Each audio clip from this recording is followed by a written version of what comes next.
nonprofit is such a tough area. And that's why I know with Mfan, the biggest thing that we try to say is it's not an advocacy group, because there are so many amazing veteran and military community advocacy groups out there that will fight on your behalf for, No, just absolutely. advocate for that community. So MFAN takes a different approach where we're like, okay, how can we help advocacy groups better advocate? Shit crazy. Smoke to get my mind right. Chillin'. Trying to get my grind right. Fight for respect. Smoke just to chill. Waiting on. What's up, guys? Sergeant G here from the Stone Vet, man. Happy Friday to you guys, man. Hey, it was a long week. Today felt long, man. It's been a long week for me. I know that. I know for many of you, it probably was a long week. Maybe some of you were like, man, it's kind of short. I like it. It was kind of quick and easy, Whatever the case may be, man, I'm glad you guys are here with us this Friday, man. It's like I said, the weather's always beautiful. I spent 3 years in Hawaii, and every Friday was always beautiful, man. Always on the ocean, always had the barbecue going, and somebody's out there fishing, trying to catch some mahi, man. It's been good, man. The weather's nice right now, man. Like I said, I want you guys to go ahead and grab a seat, man. Crack you a cold one, roll you a fatty, whatever your poison is, man. I got the honor of bringing Miss Hana on here, man. She another jarhead like myself, man. It's hard. I've been trying to get some jarheads on here, man. Some crayon eaters in here so we can come and hang out and talk how crazy we are and kind of nonsense that goes on through our minds, man. I got Hannah here. She spent some time. She did 10 years in the honorary corps, man. She crazy, dude. She did halfway through and said, I'm done. She did 10 years and said, I'm done, man. How you doing, Hannah? I'm doing good. Thanks for having me. Oh, absolutely, man. I saw the amazing things you're doing since you've gotten out. And I was like, I gotta have somebody that's making a difference in our community, in the show. That's the biggest thing. That's the biggest thing I try to provide for everybody is that what's your purpose, man? Sergeant G ain't Mhm. telling you what to do anymore. Sergeant G ain't saying, hey, you gotta be a PT at 05. You gotta be back No. at work at 08. You go to lunch at 1100. You better be back by 1200. Hey, we ain't going home till 1800 tonight. We got too much stuff we gotta do. You know what I'm saying? Yeah. When you were in the Corps, that's what it was. Somebody was always telling you what to do. Hey, you Yeah. get out after 4 years, after 40 years, it don't matter, man. You ain't got anybody else telling you what to do anymore, man. And so I Mhm. got Hannah here, man. She is an advisor. She don't like to be called an advisor though. She's an advisor for MFAN, man. And she's doing some amazing things for our veteran community, man. It's interesting to see the awesome resources she's providing for our community after getting out, man. It's like I always stress you guys, you have to build your community around you and what you want to be after you get out of serving. You served your country proudly. You went in, you signed the dotted line. You said, I'll take a bullet for you. Don't know who you are, what walk of life you came from, but I'll take a bullet for you. Hey, we all did. We all signed that dotted line. Hannah, though, Hannah's got a crazy little story she's got when she signed that dotted line, man. I read your little bio you sent me, man. Oh my goodness. Coming from you, the way you were raised, why don't you tell us a little bit about your story about how you decided to join the Marine Corps, the best in the world, right? Tell us a little Yeah. bit about yourself, Hannah. Yeah. So I'm originally from Texas, born and raised. I'm a first generation Korean American. My parents immigrated here. So I grew up in a very typical Asian household, I guess you could say. Like my parents, their whole purpose in life was to build my sister. I have a younger sister, us up to go to college and be a successful lawyer or a doctor. It's very stereotypical what Asian parents expect of their children.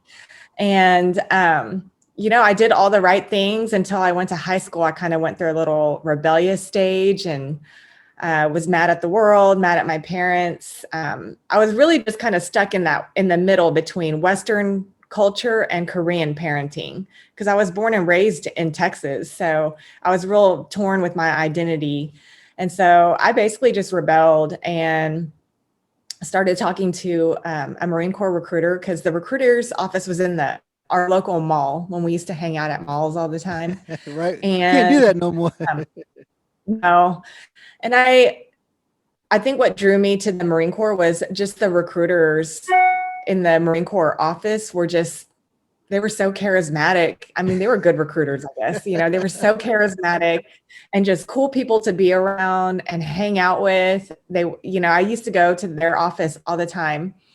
And I casually mentioned it to my parents that I was thinking about joining the military. And my mom and dad, they're like, absolutely not. Nope. Absolutely. So this is like my junior year of high school. So I started kind of trying to ease them into it by dropping little nuggets here and there.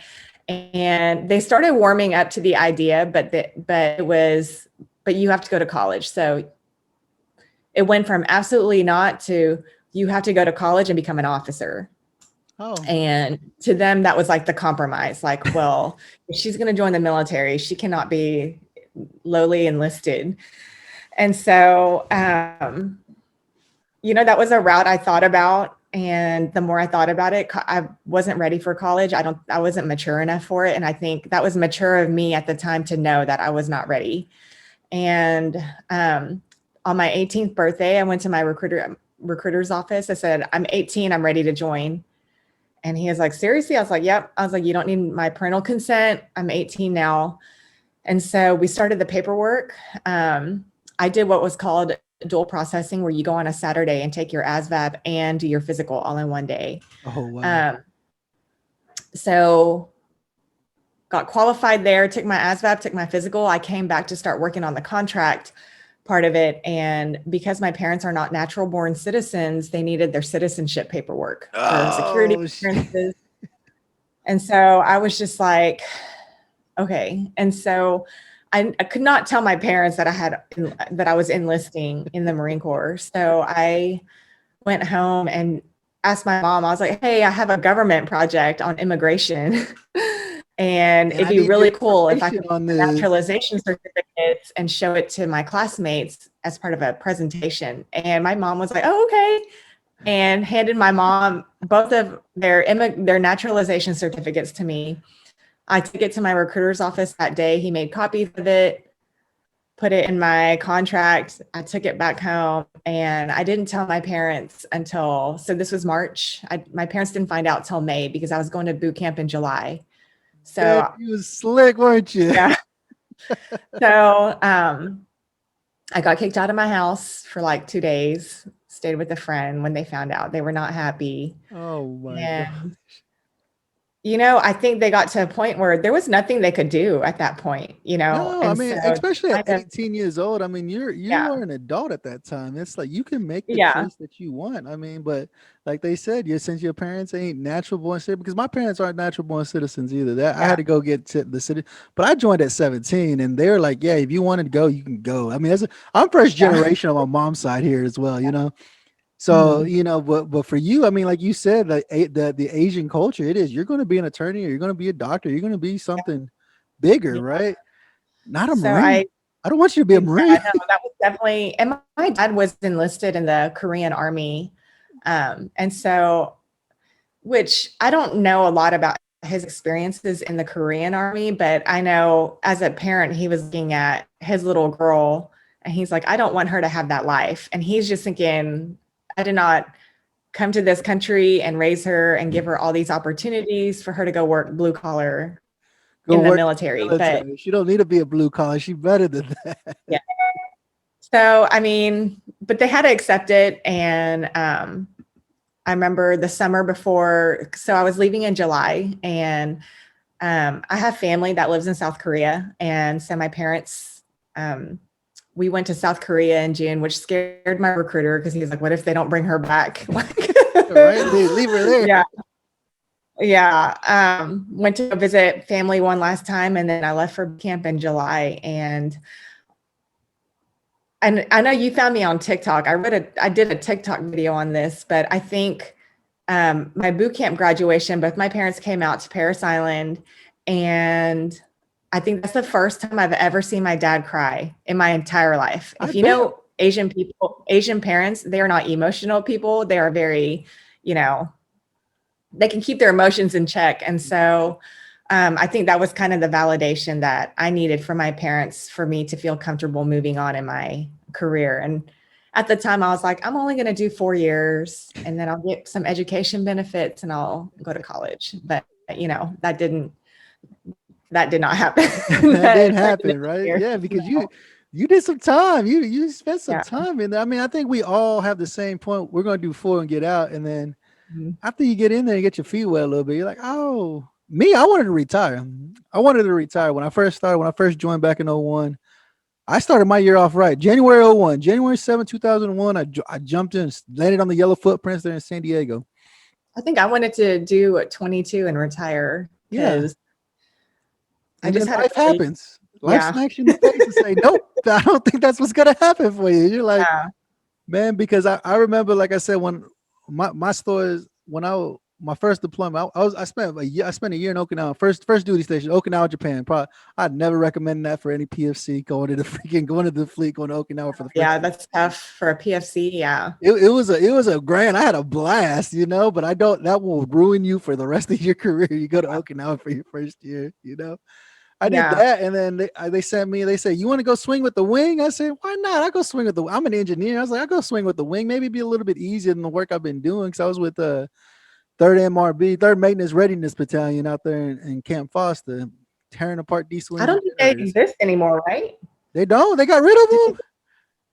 I think because they're streamlining the Marine Corps. That we just got rid of tanks because they're trying to make us a lighter force. Is what they're. Because at first I was like, how can they get rid of tanks?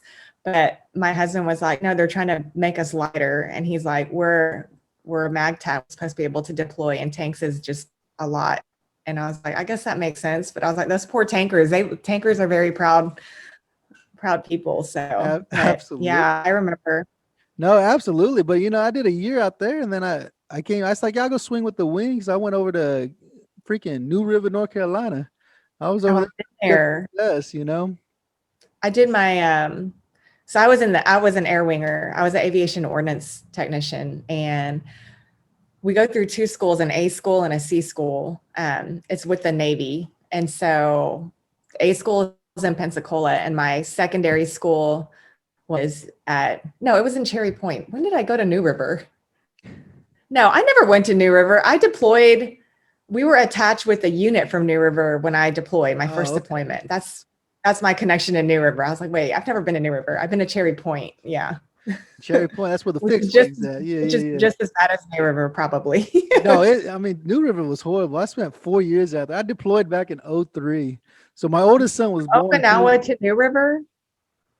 What's that? You went from Okinawa to New River? To New River. from Camp Foster to New River. I was like, fuck. I don't know what I'm thinking. I should have went somewhere else. No. But I told myself I never want to go to California. I said, if I go to California, bad things are going to happen. There's too much access to a lot of bad things that I get involved in. And I was like, I'll go to North Carolina. Let me go to North Carolina. I could deal with North Carolina. There can't be that many bad things in North Carolina that wouldn't get me in trouble, And so they sent me. I went to New River. I went there, and then I got there like in 2002. My son was born in January 19, 2003. I deployed 2 weeks later to Iraq for the first time.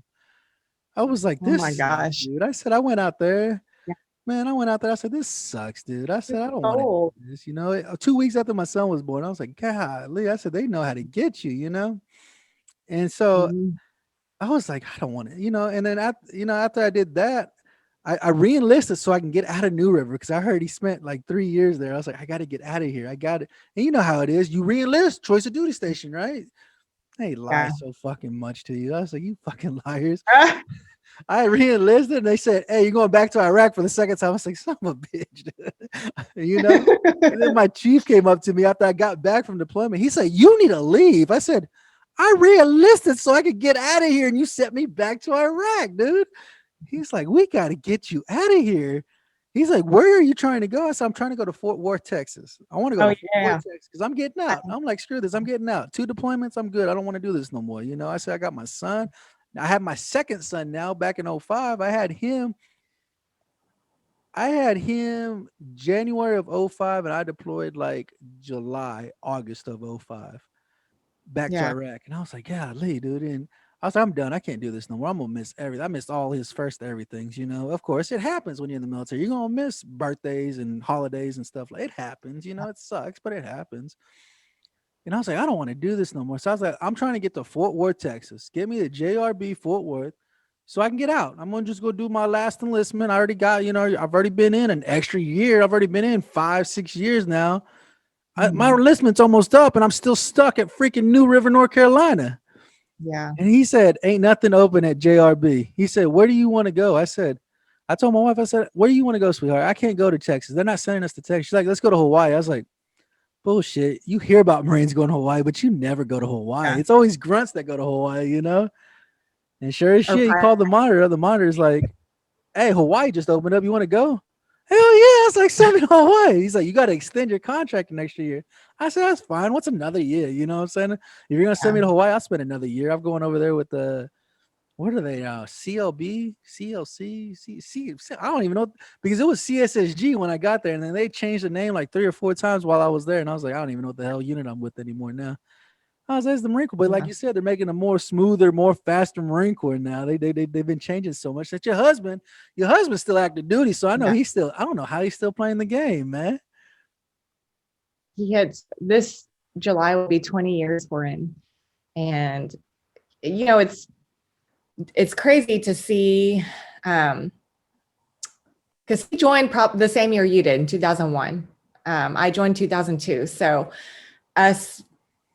we've kind of seen the Marine Corps evolve over to almost 2 decades now. And it's not for the better. My husband is one of those Marines that, and I would say, we share the same view, as in, the Marine Corps is always evolving and it's going to change. And it's always some old guy saying the new Marines are weak, or they're this, and that, and they're stupid. And we talk about this a lot, like over dinner. This is a dinner time conversation with us. And he's like, today's Marines are not weaker, or, he's like, they're smarter, if anything. They might, but it's because they have learned to do things smarter, not harder. Where back in the day, we were doing things harder for no reason. And he's like, they also need to be led differently than we were led, because they're a totally different generation. They're a generation raised on social media and all this stuff that we didn't have when we were kids. And so he's like, they still have the same values. They're still Marines. They still have the same pride in the uniform and just being a Marine. And they still have those core tenets and core values that every Marine has, but they have to be led differently. These are not, it's so weird too, because my husband's a former drill instructor, and he used to be the angry Marine. When he got off the drill field, he threw a desk once at work because someone pissed him off, and he was chewing everyone's ass out. And he's older now. He's a father. And I think that kind of mellowed him out a little bit. But when I see how he treats his young Marines now, like these 19, 20, 21-year-olds, they're babies. They are. Yeah, absolutely. He takes a completely different approach on he still yells when they act stupid. Of course. But you can't always just be yelling at him, because he was like, I learned very quickly that this generation, the minute you just start raising your voice and nagging, they tune you out completely. You're not instilling the fear of God in them. Like, for us, when the gunny starts yelling at us, it was like your butt puckers and puts the fear of God in you. And these kids don't care. They're just like, whatever. Is some boomer yelling at me? That's what they think. That's what it is. Exactly what they think. It sucks, because like you said, you have kids that are Gen Z, us, regardless if we're serving or not. Yeah. Go ahead.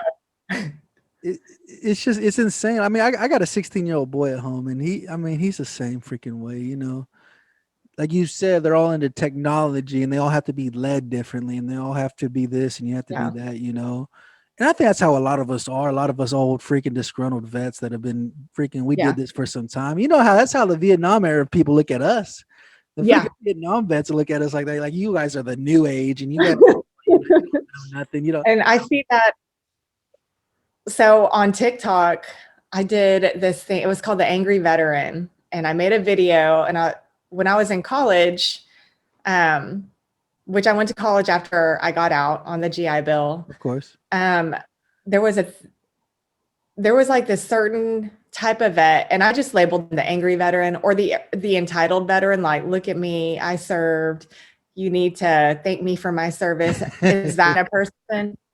And you see them around campus, and I don't know if they're trying to portray that they have PTSD or it was just so weird to me. And I learned that a lot of my professors, I was involved a little bit with Student Veterans Association at my college. And a lot of the professors were having a hard time on how to connect with veterans in their classes. And they're like, I love it. A lot of them, they love having veterans in class because they're older, a little bit more mature, have some life experience. Right. But they were having a hard time connecting on a deeper level with their veteran students. And I was just like, don't be that guy, don't be that guy, and make an effort to get to know your professors. And these dumb kids that are your peers in class, they're 18, 19, 20 years old. Don't put them down. Like, you can mentor them. You're in a really great place, treat them like you did your Marines, Right. You're in a great place to mentor them and give them advice if they want it.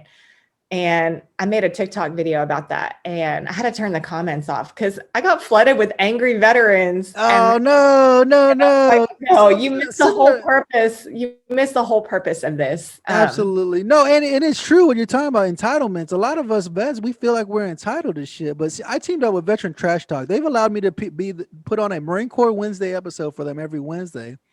It gets a little bit right wing in there. I get very political, I get you get to be, everyone. I feel like all of us have a little bit of angry veteran in us, because your experiences in the military, and I think our generation, the post 9/11 generation, who have lived through the high deployment tempos, and just when everything was just so ramped up, and you're just now finally getting some reprieve from that life. So I think all of us have a little bit of angry veteran inside of us. Oh, absolutely. But some of it, I was just like, okay, you can't go around treating everyone like crap because you're angry. I was like, you do have to learn how to interact with humans that are not in the military, because you're going to have to, and I think that is what TAP and TAMP class, if anything, they need to teach us how to be normal when we get out. No, absolutely. And that's the biggest thing. That's the biggest thing we talked about. Like I said, I teamed up with Veteran Trash Talk, and that they have an episode. They may be on TikTok. I'm not sure, but the entitled vet is like, who the hell? You're not entitled to shit. Like, you're not entitled to anything. You're just like anybody else. Yeah, you served your country. Yeah, you deployed, but you're not entitled to anything. You are just a human. We're a volunteer force right now too. Absolutely. I did mention that in my video. I was like, I know the last time someone was voluntold to join the military was Vietnam, and those guys deserve so much respect and a welcome home, because they never got a welcome home.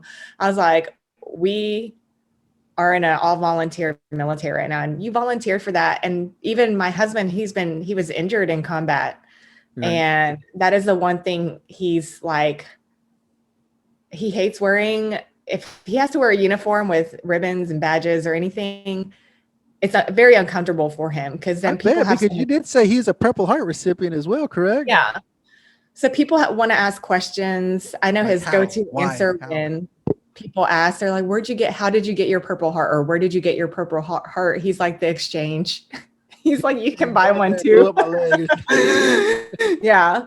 But like, even, when we were in college, he was just like, half of these guys that puff their chest up walking around campus, like, thank me for my service. He's like, if you really talk to them or you look at their DD 214, they didn't do anything. And I was like, you just let them be. Yeah. But I do think that is kind of ruining relationships with the civilian. There's a big civilian military divide, and you see all these civilian companies saying we proudly hire veterans, but if you look at the numbers, it's really not as high as they claim to be. And some of it comes from, they get this angry guy who walks in, and I'm like, you have to chill out a little bit, dude. Like, right. I mean, you're the stone vet, so maybe they They need come to, by and smoke a little bit before they go to work, right? yeah, You just know, chill out a but little bit. but it's like you said. I mean, they have, you know, how they send us to, what is it, SEPs or whatever. Whenever you're getting out of the Yeah, military, that they keep last changing couple the of name of weeks. that too. They that apparently they changed the name of it 100 times or whatever, you know. And I was actually working with my VSO because he resigned from being a VSO, and he's actually in the cannabis community, and he's actually growing cannabis now to help people with actual What legit. state? He's in What Maine. state are you? I'm in Oh, what Oklahoma. state are you? I'm in Oh, is it Oklahoma. legal? It's medicinally legal, yes. It's Oh, I'm in Arizona. It's like completely legal here now. completely, yeah, recreational and medicinal, yeah. And yeah, and Yeah, y'all just just passed the passed recreational elections. portion of it, yeah. Oh, I watch it. Arizona. Trust me. There's more states that have Oh yeah, cannabis in it than that don't. You know, yeah, I think we're up to 48 states that it's legal recreationally or medicinally in 48 out of yeah, states.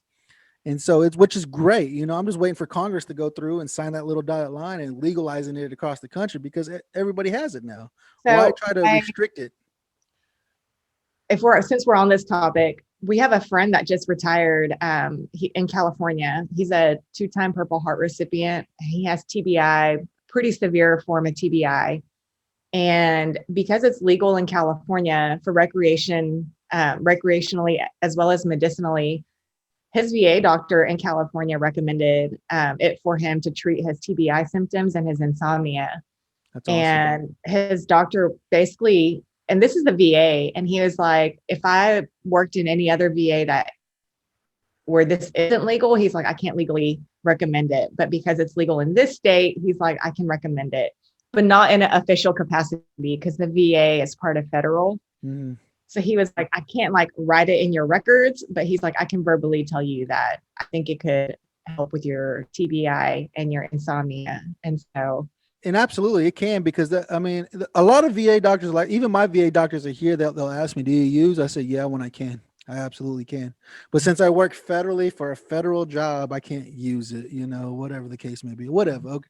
That was a whole different ordeal. I'm upset about it, but I beat the system. You know, they're pissed because I beat them because they tried to fire me. I said, I have 20 years of federal service. You're going to fire me over the fact that I said I used THC to deal with the shit that the government gave me? yeah. And I beat them with their own, you know, with their own stuff. Since he's out in California, he needs to get in contact with like Brian Buckley. Brian Buckley is a he is with a Raider. He is a Raider. Okay. And he know him. Brian Buckley, you might know Brian Buckley. He owns Hellman Valley Grow Company. He started, he you know, he was a Raider. He went, he's done some shit. Like he's done some crazy shit, you know. But he's actually doing a massive research project. He has doctors on board right now on the medicinal benefits of cannabis. That's what I always stress to people. I said, you guys see a plant and the government said it was illegal, so you think it needs to be illegal. I said, but if you actually understood the medicinal benefits of the plant and what it can actually provide for people who suffer from PTSD, TBI, insomnia, depression, anxiety, aches and pains that you suffer from, that the government. That is another thing too, is my husband has TBI and he can't even use CBD oil to alleviate those symptoms. And I mean, he's got 20 years and he's like, I can't even risk if it even has a tiny bit of THC that can somehow make me pop on a piss test. And I'm like, really, really sucks because he takes a lot of medication to deal with symptoms. They flare up and his migraines. And I was like my kids take CBD gummies. I'm like, our children take it. Like seriously, right? No, absolutely. Gummies. You know, that's what's great. That's why I'm glad. That's why I'm glad I teamed up with Rafa 180. I wear it everywhere. It's on my cup. It's on my hat. Rafa 180 is strictly medicinal grade CBD. We have a lab here in Oklahoma City. It's the only FDA regulated lab in the Midwest, and we pride ourselves. Oh wow! We pride ourselves on being 100% THC free on all of our CBD products. We have one tincture that I will say, I was a naysayer up until probably about 5 years ago. I was probably in the group of people that I was like, no, marijuana is a gateway drug, and probably up until about like 5 years ago, I would say 5 years ago, right before. We've been in Arizona now for almost 3 years, and we were in Texas before, and we lived in a really conservative town in Texas. Like it's like the Bible Belt, and it is Satan's drug, like, and but it wasn't until actually I joined Mfan and met some advisory board members who had some knowledge on it, and just talking with people with knowledge on it, and just reading the research and stuff on it. And I think it's becoming more widely accepted. So I think that absolutely. also, And that's the whole goal. That's the whole goal I created the Stone Vet. yeah, I created the Stone Vet because I'm trying to break the stigma. The stigma was put out there and people are scared of it. Like you said, it's a gateway drug. I said it's a gateway to the refrigerator, dude. That's the only gateway it's going to take you. But our friend Tom, I can say his name, Thomas, he just retired, and he's like, dude, I'm getting fat because it's really helping me with some of my like sleep and just helping me chill out a little bit. But he's like, but I'm always hungry. He's like, I'm getting fat. But it's great. I mean, it honestly is it's just great. All the cannabinoids and everything that's in it. Like you said, he's suffering from insomnia. What's great is that the lab we're using just created a new THC-free tincture called Sapphire. It actually has CBN, which is one of the cannabinoids that helps people that suffer from insomnia. Oh, wow. Helps them sleep at night, And so there is just so many. That's why I'm so glad to team up with Rafa 180. Like I said, everything is 100% THC free. All our products come with a QR code on it. You can scan it and see everything that's in this product, from how it was processed all the way to what every little thing that's inside of it. Because we have active duty service members that are serving that can't do CBD because of the simple fact, hemp is legal. The 0.3% in hemp is legal. It's federally legal. But if you pop on a piss test, you're going to fail your piss test because it has THC in it, which is still legal in the country, right? I used to use hemp tanning lotion back when tanning beds were popular, when I was like 18 years old. It would just make you darker. And I used to use, but and I used to think that was so rebellious. It's like hemp oil. Like I was 17, okay? So no, absolutely. But that's what we strive to, because like you said, we have police officers, firefighters, freaking ambulance person, medics, freaking doctors. We have people who can't take THC. They cannot have any kind of THC in their diet inside the bloodstream, right? And so that's why we strive and we pride ourselves. I actually spoke to the CEO's wife this afternoon. We went and picked up some product for the store, for our online store. And I was sitting down talking to her. She's like, no, she's like, yeah. She's like, that's what we strive. That's what we try to make sure, that all of our products are 100% THC free. We do have one product, it's called Ruby, and it does carry the legal hemp limit of 0.3% because it does help. When you actually can blend CBD and THC together, when you can blend them together, you can find almost a euphoric feeling. You can feel like a kid again. Your anxiety's gone, your pain's gone, TBI, PTSD, everything is gone. You feel like a kid, like you could run 100 miles and nothing will hurt. And it's almost like a euphoric feeling, but it's hard to find that perfect balance between CBD and THC, because you got to match everything up. You got to match the cannabinoids from the hemp, the cannabinoids from the THC flower, and then just ensuring that everything blends perfectly, that you have the right amount ratio of 1-to-1 ratio or whatever, and making sure that you can blend it perfectly together to have that euphoric feeling.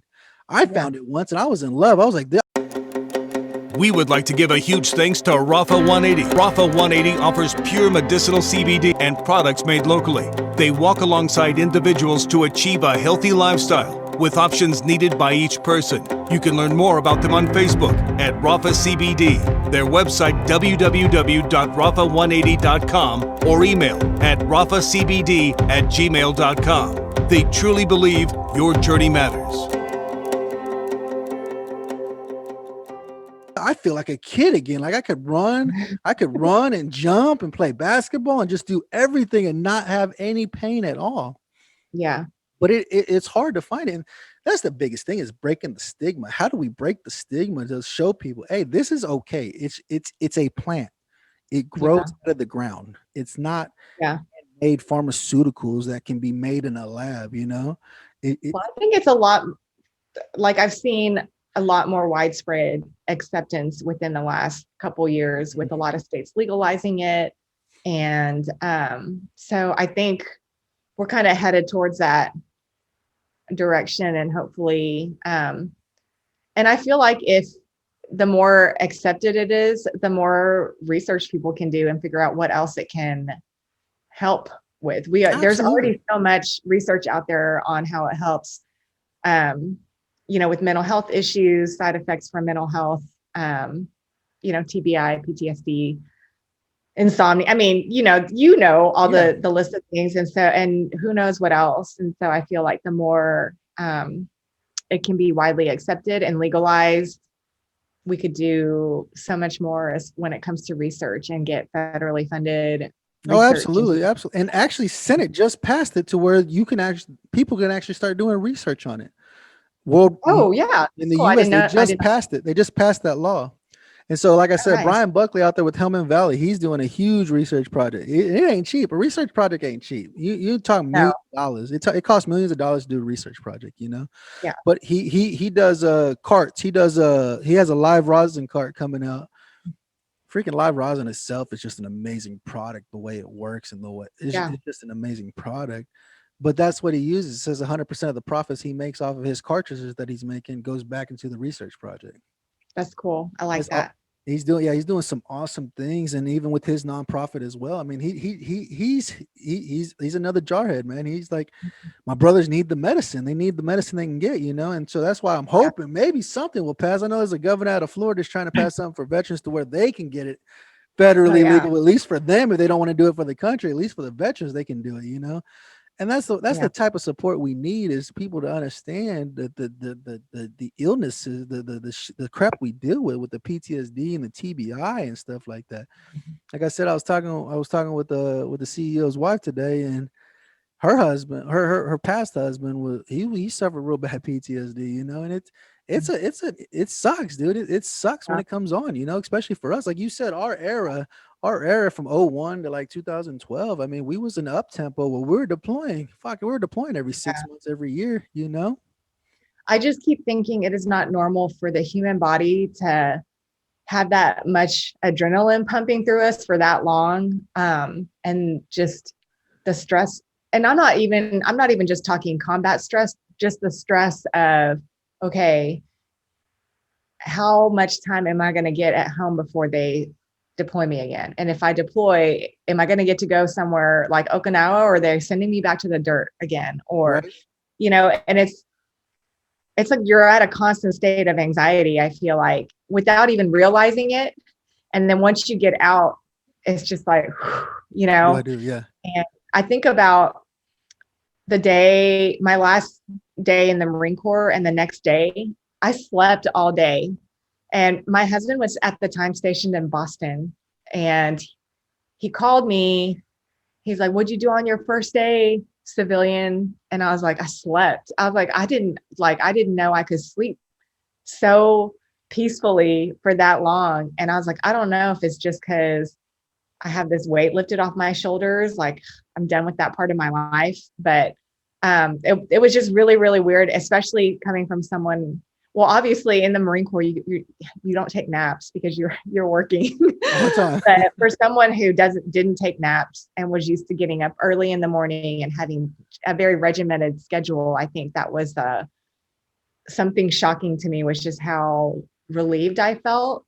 And then I'm sure, and it's the typical veteran story, when you get out, that first few months when you get out, you kind of lose your purpose, and you're like, I made a terrible mistake. I should have stayed in. Right. Because you're like, you kind of all of a sudden have no more purpose. And I know my poor husband dealt with me getting out because I was resentful that he was still in, because I was like, you still get to do. And I was like, and he's like, I'm so confused right now because you could not wait to get out.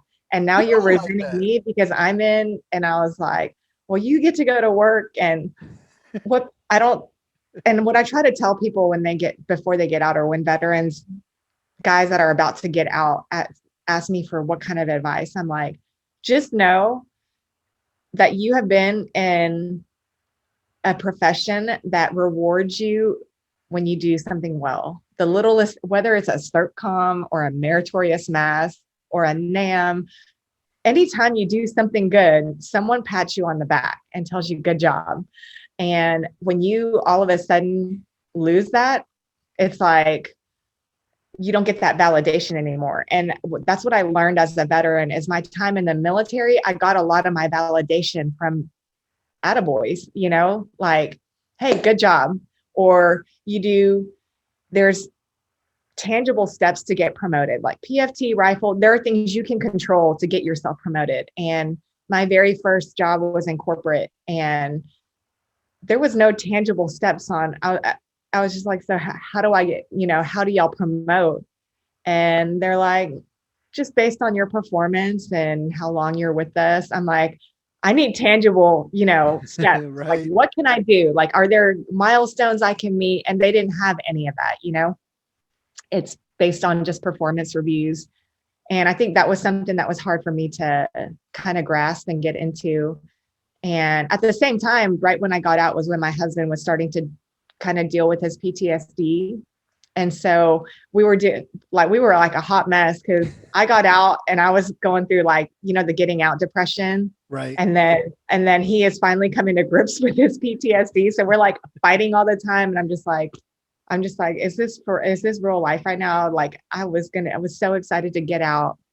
And I was like, I'm so ready to be done with this BS. And then I got out and I was like, oh shit, maybe I shouldn't have gotten out. We all suffer from that. We're all the same way. You know what I'm saying? Whenever it gets close to the end, we're like, man, I got like 60 days left. I'm out of here. I'm not, but it's like, when you get out, you're like, what the fuck am I going to do when I get out? I don't have nobody giving me an attaboy. Hey, good job, man. You did an awesome job or anything. Like you said, I never heard it from that perspective, how you said that you do get a lot of attaboys whenever you do something, when you do something right, because even with time off, they're like, hey, if we work hard, we're getting off early on whatever. Or, hey, if the CO says if the unit can go 100 days without a DUI, he's going to get granted free 72. I mean, and you don't think about that stuff when you're in, and then you get out and you're like, oh, well, I'm just here now. And that's, I think that's something I tell a lot of guys getting out. I was like, the military is not an easy life or an easy job, but it is also one of the few jobs in the world today where you get all federal holidays off, and not just all federal holidays, you get like 4 days, 3 days. My first corporate job, when they said like over Thanksgiving, they're like, oh, you only get Thanksgiving Day off and then you got to come back to work Friday. I was like, so I don't get a 4-day weekend? And they're like, Thanksgiving is Thursday and then you're coming back to work Friday. And I was just like, I was like, what the heck, but that was just something I was not used to. And because my husband was active duty, he would get these long weekends off. I was like, well, I'm going to work. I don't get a 72 or 96, must be nice, but it's definitely an adjustment period, especially because it's such a lifestyle too. And you're just transitioning into something completely, it's like a brand new world. And most of us joined right out of high school. So it's the only adulting we have ever done. And it's not normal, Yeah, no, absolutely. Absolutely. Because I mean, a lot of us, like you said, you joined when you're 18. I joined when I was 17. These people are joining 17, 18. You get some of the crazy people like Broken Jarhead. He joined at like 26. And I'm like, why the fuck you joined so late? I had a 32-year-old Lance Corporal. Yeah, I did too. He was like 32, 33. He was I called him Grandpa. And I was like, what the hell are you doing, dude? I felt bad making him work or stand right duty. You're like, you're older than me, dude. I shouldn't be telling you what to do. I feel like I need to respect my elders. Right, absolutely.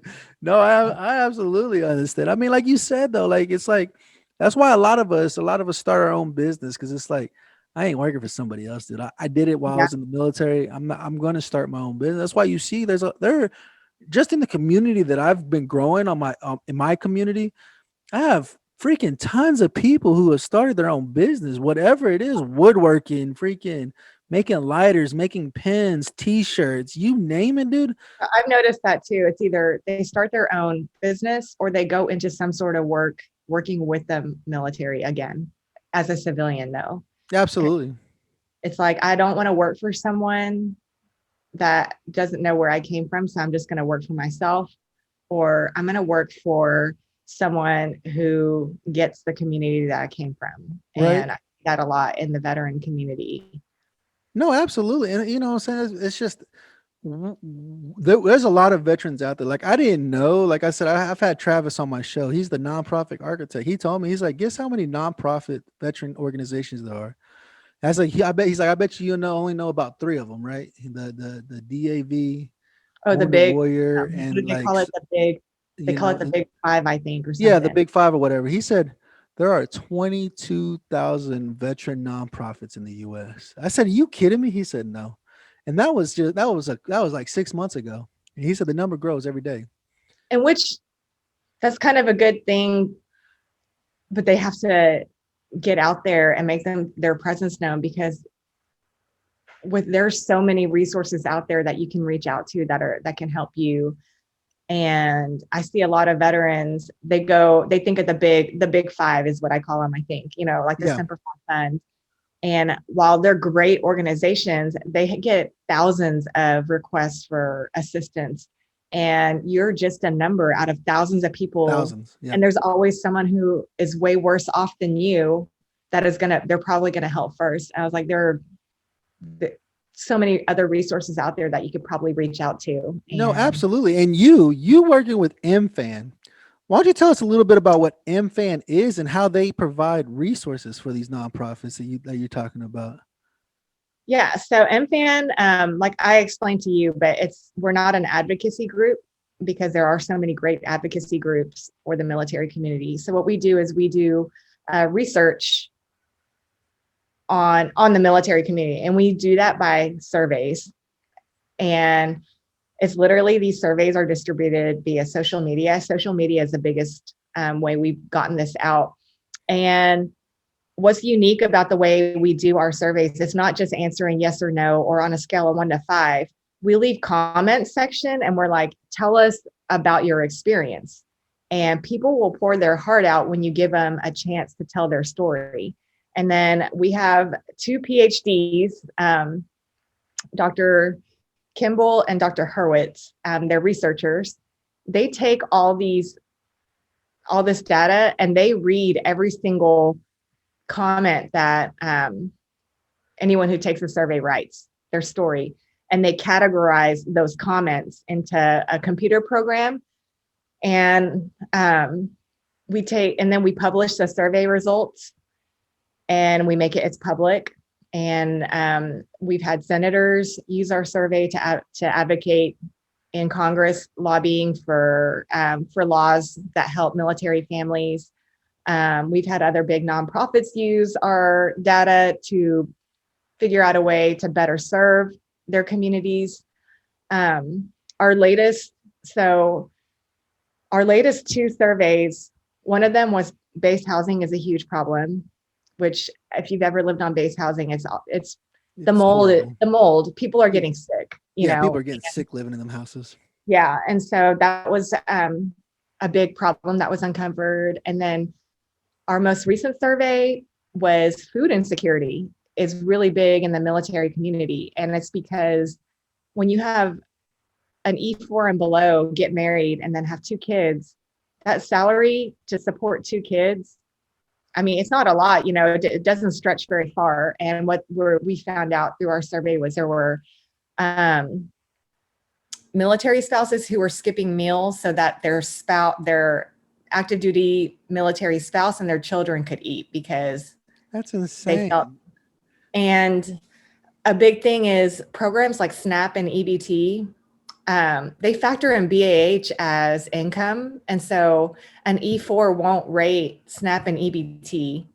And so they're trying to get laws changed so that, because for WIC, women and infant children, they don't consider BAH income. They only use your base pay. But you know, WIC expires after your kids age out, you know, Yeah. after a certain age. And so, so that was something we uncovered, and we realized a lot of them don't rate SNAP or, you know, government food assistance programs. And then a lot of it is pride too. Yeah. I think service members as a whole are very prideful people, and to openly admit to someone like, hey, I can't feed my family, you know, that sucks, because you're just like, these are the damn kids that was sent into war to fight for us, to allow us to be able to have us ribeye steak at night, so we can eat, so we can feed our families, right?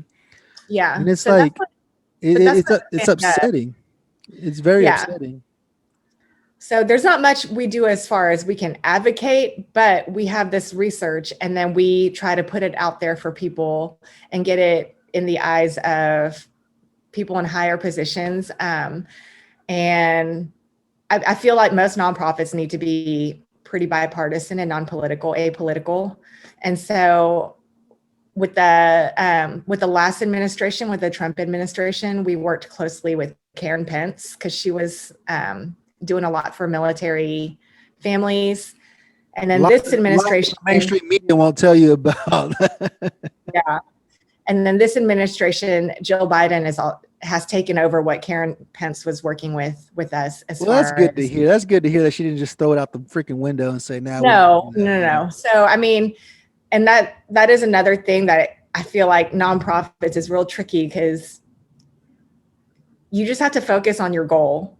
And our end mission is, hey, we want to make our military communities stronger and better, and make sure that our veterans and service members and their families are taken care of, so that they can do the job when they're called upon to do it, you know? And you know, politics is so polarizing right now. And so it was so hard, just, you can't please anybody. You post one thing, you got people on both sides like, well, this administration, and it's just like, no, you're absolutely right. This has nothing to do with who the president is. We're trying to make sure military members are being fed and making sure, you know, but that's what I kind of love about Mfan, is that they've been, they just actively work with whoever will listen to us, that is in a position of influence. Like, please listen to us. I don't care who you are, as long as your heart is in the place to help military families and help get our message and our information out there, so other organizations can be like, oh, like let's say, I'm just using this as an example, but let's say Semper Fi Fund is like, where we have all these funds, and what do we need to focus on? And be like, well, look at our research. Based on our research right now, food insecurity is a really big problem, and they can use that. And they have it broken down by age group, rank, veteran status, even divorced beneficiaries. So if you're like a dependent that's been married like 20 years and you guys divorce, you know, they rate like some of your retirement.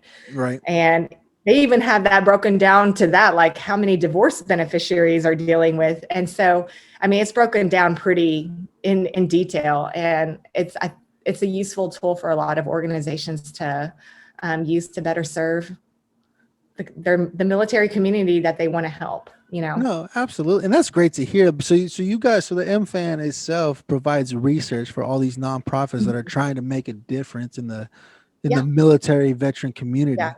And not just nonprofits, anybody, right? Anybody who's, like I said, we've had Congress, men and women use our research to lobby in Congress for laws, and just, you know, I feel like the military community as a whole, like, because me and you were within this community, we see it all the time. We're surrounded by it, but we are in reality a very, very small percentage of the big population in the United States. And we often get overlooked a lot. Everyone has a bleeding heart for a veteran, but that's really kind of where it stops. Yeah. You know, they put their little yellow ribbon on their car, or buy a veteran a meal, or offer a discount, but that's kind of where it stops. And I feel like the military community does get overlooked a lot, because in the grand scheme of things, we are a very, very small population. And so, you know, I love I wanted to get into some sort of organization that is trying to amplify our voice a little bit, and so we don't get lost in the crowd or, get shuffled in some paperwork on No, someone's desk. absolutely. You're absolutely right about that. I mean, that we are a small percentage Yeah. of the country. We are very small, but we are mighty, And that's Mhm. why I always stress. That's why I always stress on my show. Hey, come over to the Stone Vet, man. I got a small community I have on Facebook. It's small. I mean, I got like 140, 150 some people in my group, but they all know each other. They all interact with each other. Hey, you need some help? Where are you at? What are you doing? Where are Yeah. you going? And there's great organizations out there doing great things for us, But the biggest thing is I want to provide resources so that our brothers and sisters have somewhere to go. You want to Yeah. start a social media platform? I got somebody. I know somebody that can help you. You want to start a nonprofit? I know somebody that can help you, dude. You want to start a Yeah. t-shirt business? I know somebody that started one. Like he can help you. Like he can provide I you. love that. It Mhm. also provides veterans some purpose. Like you can help them. Hey, let me help you find your new purpose. Right. So And that's you're the done with. biggest thing. Like we stress about when you get out, we excited. We getting out. We excited. We about to get out.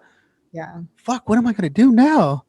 Yeah. I'm not getting any more attaboys. I ain't got nobody telling me where to go, what to do, when to Yeah. do it anymore. And it's Yeah. what's my purpose again? And then that's when we start freaking raising that number, that 22 a day. Yeah. Like shit, dude, another one a day. Right now, as we're speaking and doing this interview, somebody's taking their life. Yeah. And it's like, what was the final drop? What filled your bucket up so much that you didn't want to do it no more, And that's what we tell people. Hey, pick up the phone, call somebody, call your brother, call your sister. Hey, how you doing today? I just wanted to see your face, make sure you're doing good. You know what I'm saying? I just want to make sure you're doing good. Make sure you make sure you got your t-shirt business started. You make sure you got your how's your platform coming along? How's your podcast coming along? People come to Yeah. me and start talking to me and say, man, you bet you getting big. I said, I've only been doing this since September, but I've had some great guests on my show. Like starting this off, I didn't realize how influential my guest would be when I brought him on the show. When I first started, like I said, I brought Travis Johnson on here. He's number 11 for top 25 veteran-owned podcast. I brought Yeah. Richard Kaufman on. He's number 8 on the top 25 Mhm. veteran-owned podcast. And I'm like, man, I said, you guys are like my 3rd and 4th episode, dude. Like I don't have it. I didn't have any followers at the time. I had maybe 1 or 2, and I'm still growing my community, but I'm like I said, I'm able to team up with people like Veteran Trash Talk. Veteran Trash Yeah. Talk's growing. I've got like like Disgruntled It's Underground. the guys at the smoke pit.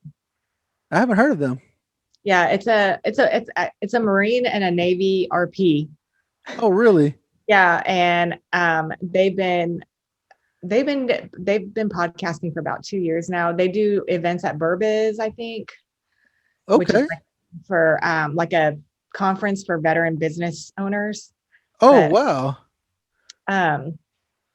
But I think the guy who runs it, his name is Dan. I haven't listened to them in a while, but they have some really funny ones, slapstick humor, like military humor. And then they have some really serious ones where they talk about some serious issues that veterans face. And so I like that. I haven't listened to it in a while, but when I was listening to it religiously, I liked it because sometimes it felt like you were in the smoke pit and listening to crazy stories of what happened last weekend, or, your drunk stories, whatever. And then you'll have an episode where they're talking about PTSD and combat and what they went through. And so it's like it's a good mixture of. It's a good mixture. Yeah, absolutely. And that's what I try to do. That's why I try, like I said, I listen to anybody and everybody just to get different ideas. How can I better my show? I always ask my people, how can I better my show? What are you wanting to listen to? Yeah. Because the whole purpose is to provide a purpose for you again, to help Yeah. you find your way again, so you don't become a statistic. Because guess what? When you take your own life, guess what? You're another check in the box for the government. There's another statistic. Let's get that number. That number's still there, 22 a day. Yeah. And what I'm saying, we want to prove them wrong. Like we're finding a reason again. We are finding a reason to live again, to continue pursuing what we need to pursue. Hell, we all want to be millionaires. How can we get there to become that millionaire to where we can just sit back and relax after everything's successful and running on its own? That's the goal. That's the goal, is to one day not to have to work again. You know what I'm saying? That's the goal. Find happiness and not have to work again, and that's the crazy. It's a struggle, it's a struggle for our brothers and sisters trying to find that reason again. Right now is the season. I think I know about 10 people they're in the middle of a divorce right now. And I'm like, I'm sorry, dude. Like, this sucks, dude. And so I make an effort to try to reach out to them at least once a week. How you doing today? You doing okay? Because when your spouse, like, if you spent some time, one guy I've talked to 18 years, another guy 8 years, 10 years, 12 years. I'm like, when you spend that much time with somebody and then they say they don't want to do it no more. Yeah. It's like, what the hell, dude? Like, yeah. Like, and then say you have kids too. Now the kids are involved with the whole separation. It's just like the times get dark. It gets hard, and the days will get dark real fast, and it sucks, and it's for my brother and my sister to go through something like that.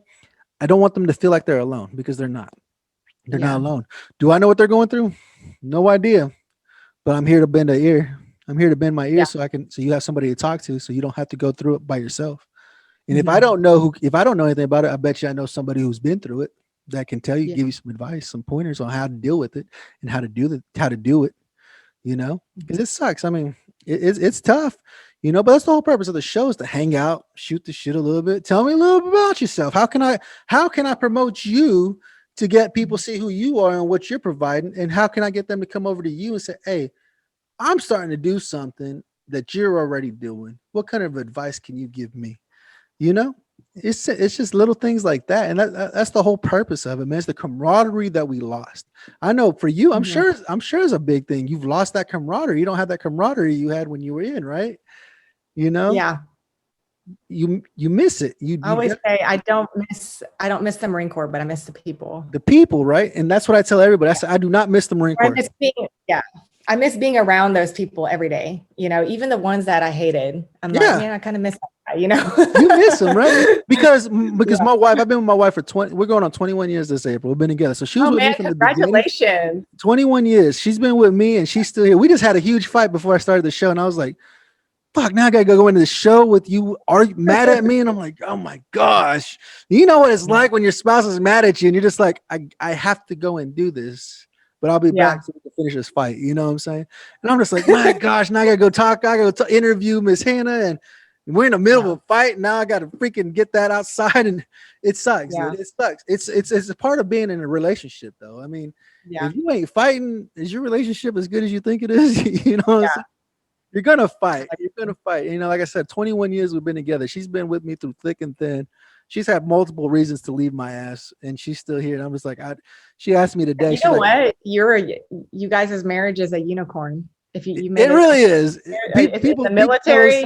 Made it through the military and veteran life. Yeah, people just asked her today, when are we going to do a YouTube channel so people can watch it? I was like, I ain't doing that shit. They're like, we would watch you, because right now, so we have 7 kids right now. Oh my god, 4 kids coming on board probably this summer, so we'll be up to 10. And I'm like, what the hell are we doing? You guys can be like the Duggar family. We stay hooked up. We start a reality show on YouTube. That's what they say. They say you should do it, because I would watch, and I bet you thousands of people would watch your show. I'm like, no, I can't do all that. I can't traumatize my kids like that. It's crazy, but you know what I'm saying? That's the whole thing, is to hang out, man. The camaraderie. That's the biggest thing. It's like I tell people, I don't miss the Marine Corps. I miss the broken people that were in the Marine Corps, because my wife said it. She's like, the only people that were in the Marine Corps are the broken people that wanted more for themselves. Like you, you went and you joined it behind your parents' back. You're like, I'm just going to do it. Right. Yeah. Because you had your reason. You're like, I'm broken. I want something more. Mm-hmm. I don't want to be a doctor. I don't want to be an attorney. I want to be my own person. I want to do my own thing. Yeah. Just real quick, I was a recruiter, and so I talked to a lot of me's, There you go, right? So it was kind of it was like deja vu talking to some of these kids. I'm like, oh man, I was you. Like, Right. Yeah. Yeah. Because you did some time. I mean, you deployed, right? You deployed. Yeah. You went to the beautiful blocks.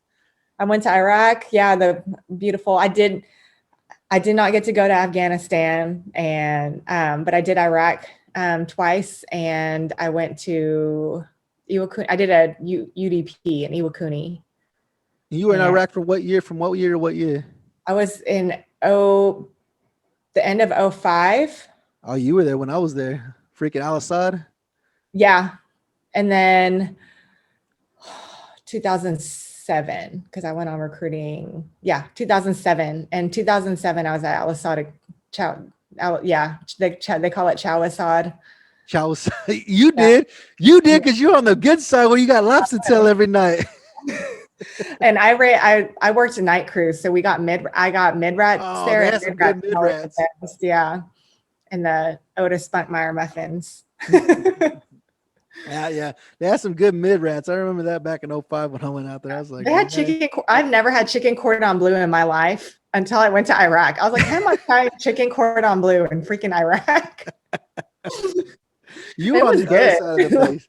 I was on this side of the base with the cans and the flight line. The flight line. Wait, I lived in the cans. I did live in the cans, but because I was an aviation ordnance tech, they had we had this bus that they drove us all the way to the other side, where the ASP was. And so we were always away from everyone. But once we got back to our cans, we lived pretty good out there, I would say. 2005 was a lot better than 2003. I lived in a tent in 2003.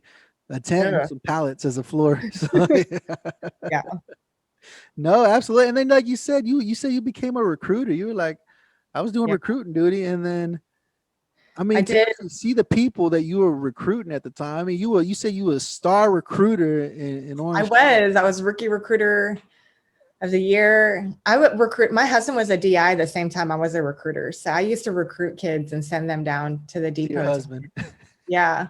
So it was just, I don't know. It was a wild time in our lives. We never saw each other. I always say, because it was the beginning of our marriage. And I was like, I think our marriage worked because we never saw each other for the first 3 years of it because of special duty assignments. And so that was like me and my wife. When I met her, like I said, we got married. I met her and 6 months later, I went to boot camp. Then I went to MCT. Then I came home she really has been with you from the beginning. From the beginning, yeah. Like I did. I went to I graduated boot camp, came home for I think it's like a couple of days or a week or something, and then I went back to MCT. Then from MCT went to MOS school. Went to MOS school for 90 days. I did that. I came home for a week, and they shipped me out to Okinawa.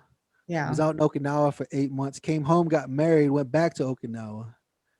I finished out my tour in Okinawa. I came by, picked her up. I picked her up in August, September of 2002. Mm-hmm. We moved to North Carolina, and I deployed out to Iraq in January. So I was like, I was never home. I was always gone. Like I'd come home for a week, a month, or whatever, and I was gone. Like that's the secret to marriage. Yeah, that is right. Married. That's what she said. She's like, that's the only reason we stay together. Leave each other for a little bit. Right.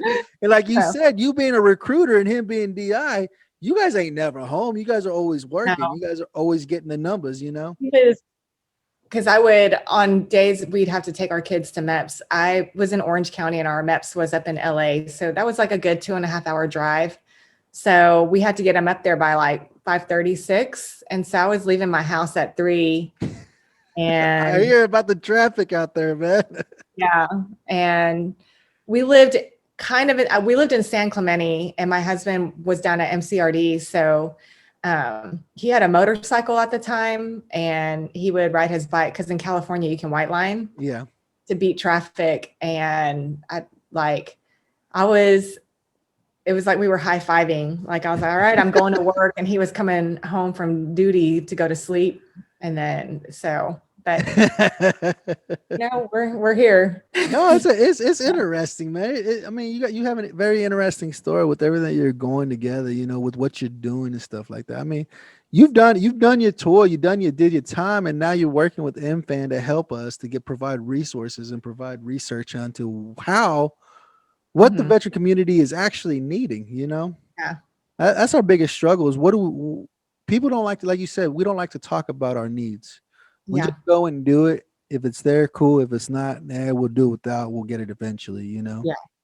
And that's the biggest thing is actually just building our community with each other, that camaraderie we lost while we served. That's it's a struggle, you know, it really is a struggle, and it sucks because you won't ever find that camaraderie again. You know, once you get out, the camaraderie is gone. And it's just it sucks because you feel like you're alone. You feel lonely, you know, and it's just a headache, and it's a nightmare just to try to figure out life again. What's my purpose? What am I doing? You know. Yeah. And so, but you know, so everything's been great. You know, you're doing some amazing things with Mfan, and you know, do you have anything else to finish up to tell people what to do, how to do it, find their purpose again? I guess my only advice for veterans or if you're about to get out is don't get out without a plan. Like I got out without a plan. We lost half of our income. We were living dual income, and losing that income, it hurt. And I think we almost filed bankruptcy at one point. Like it was because I was so focused on getting out that I didn't think about getting our finances in order. And so that's just have a plan. And I know it's unrealistic, but you need to start planning to get out at least 6 months out, you know, and start getting your ducks in a row. If you're going to go to college, or if you're going to go to a trade school, or if you're going to get a job, you need to start putting feelers out there at least. And I say at least 6 months out. I said, ideally it'd be a year, but I feel like a lot of veterans didn't know that they were going to get out a year out, you know? Right. So, but ideally I would say you need to give yourself some time and be prepared. And I think the biggest thing is finances, man. You got to get your finances ready. Either start saving up so you can have a cushion to live on for a couple months when you get out, or have something that you can jump into. And if anybody wants to, I just did a TikTok video. It's at SemperAg, SEMPERAG, about how you can financially support yourself while going to college on the post 9/11 GI Bill. So no, absolutely, because the resource is there for you to be able to do it. You know what I'm saying? You know, and absolutely, it's a struggle. Like you said, that's one thing I talked about with Wade is that, hell, while we're in, we're just spending money. We get the money, we spend the money. We get the money, we spend the money. We don't put anything back for savings like we should. I was guilty of that. We were never raised that way because a lot of us were less fortunate, and we never had the money that we're bringing in. We're like, oh, wow, I'm rich. Like I'm bringing in good money, you know, which we all know really isn't all that much money now. Yeah. But you think it is. Some back, you know, put some back in savings, like you said, you know.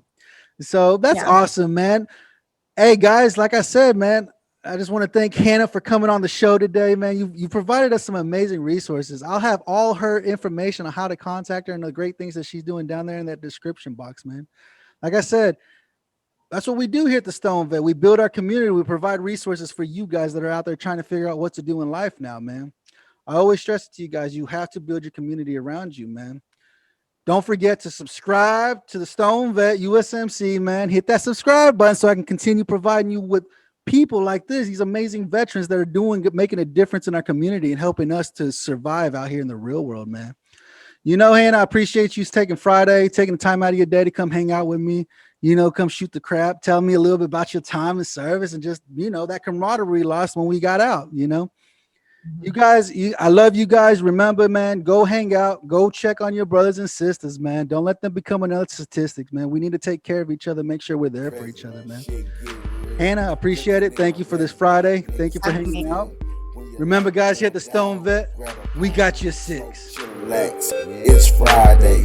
You ain't got a job. We gon' get high today. Dark of the flesh, the deeper the roots, green of the weed. You know this is true. Puff, puff, pass. Trying to get high. Got high blood pressure. We coming down. Good smoke. Please numb me down. Went to rehab. How my act now? I'm a party animal. Called up pound.